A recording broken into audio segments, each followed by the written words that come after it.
ካይ ሃቨርትዝ ስለ ነገው ጨዋታ ምን አለ? ካይ ሃቨርትዝ በጣም አስፈላጊ ተጫዋች ነው። እዚህ ጋር ሃቨርትዝ ነገ በልምዱም ምክንያት እና ላለውም ደግሞ የቆመ ኳስ ውጤታማነትም ሊሰለፍ ይችላል። ውድ አድማጮች፣ ማለትም የመጀመሪያ 11 ውስጥ ሊገባ ይችላል።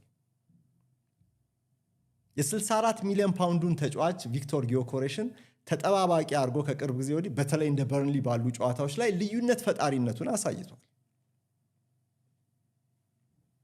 እና የቻምፒየንስ ሊግ ፍጻሜን የማሸነፍ በሱ ጎል የማሸነፍም ልምድ እንዳለው መረሳት የለበትም።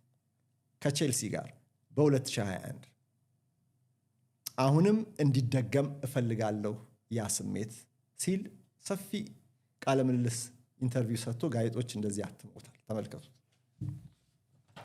እና ፈጽሞ የማረሰው አጋጣሚ ይላል ያንን የቻምፒየንስ ሊግ ፍጻሜን ሲያነሳ በልጅነቴ እንኳን በፍጻሜ ጨዋታ ላይ ጎል አስቆጥሬ እናሸንፋለን ብዬ ላልመው እንኳን አልችልም አለ። ያ ስሜት ግን አሁንም በድጋሚ እንዲመጣ እፈልጋለሁ አለ። ከየትኛውም ተጫዋች ይልቅ አሁን ቻምፒየንስ ሊግን የማሸነፍ ልምድ ስላለው እርሱ ላይ ትኩረት ተደርጓል። የቼልሲ ልምዱ እዚህ ጋር ያስፈልጋል እና እዚህ ጋር የሚያነሳው አንድ ነጥብ ምን መሰላችሁ?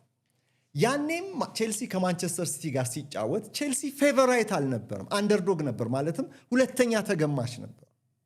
የማንቸስተር ሲቲ ድንቅ ቡድን ስለነበረ ለፍጻሜው ፔፕ ጋርዲዮላ ዋንጫውን ያነሳል የሚል እምነት የዓለም አብዛኛው ደጋፊዎች ግምት ነበር። ግን ቼልሲ በቶማስ ቱሄል ተመርቶ በራሱ በካይ ሃቨርትዝ ብቸኛ ጎል 1-0 አሸንፎ የአውሮፓ ሻምፒዮን ሆነ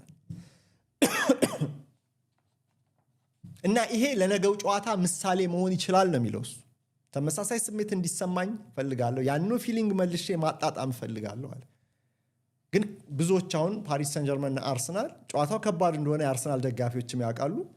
ግን የብዙዎች ግምት የቡክ ሜከር ሳይሆን ወደ ፓሪስ ሰን ጀርመን ያደርጋል። ያ ማለት አርሰናል አሁንም አንደርዶግ ነው ማለት ነው፣ ሁለተኛ ተገማች ነው ማለት ነው። ያኔም በቼልሲ እና በማንቸስተር ሲቲ ፍጻሜ ላይም ልክ እንደዚሁ ቼልሲ አንደርዶግ ሆኖ ነበር። ግን በዛ ዕለት ምርጥ ጨዋታ ተጫውተን አሸንፈን ይኸው ታሪክ ሰርተናል ነው የሚለው እና ያ ነገር መደገም አለበት። ለሁለተኛ ጊዜ ቻምፒየንስ ሊግ ፍጻሜ ገባ ማለት ነው ሃቨርትዝ። በባየር ሌቨርኩዘን በነበረበት ጊዜ በቻምፒየንስ ሊግ ጥሎ ማለፍ ዙር ላይ ጎል አስቆጥሯል። ሩብ ፍጻሜ ላይ ስፖርቲንግ ሊዝበን ላይ እንደዚሁ ጎል አስቆጥሯል። ኤምሬትስ ላይ ከረጅም ጊዜ በኋላ ያስቆጠራት ጎል ከበርንሊ ጋር ያላትን የነበራትን ወሳኝነት የአርሰናል ደጋፊዎች በደንብ ትረዳላችሁ። ያቺ 1-0 ኦልሞስት በቃ ለዋንጫው መዳረሻ የመጨረሻ እርምጃ ነበረች። አፕሪል ላይም ማንቸስተር ሲቲ አርሰናልን አሸንፎ ግን አርሰናል በጥሩ ፐርፎርማንስ ባመሸበት በዛ ጨዋታ ላይም ጎል አስቆጣሪው ካይ ሃቨርትዝ ነው እና ትልልቅ ጨዋታዎች ወሳኝ የሆኑ መሰል ግጥሚያዎች ላይም እንደዚህ አይነት ታሪክ አለው ሃቨርትዝ።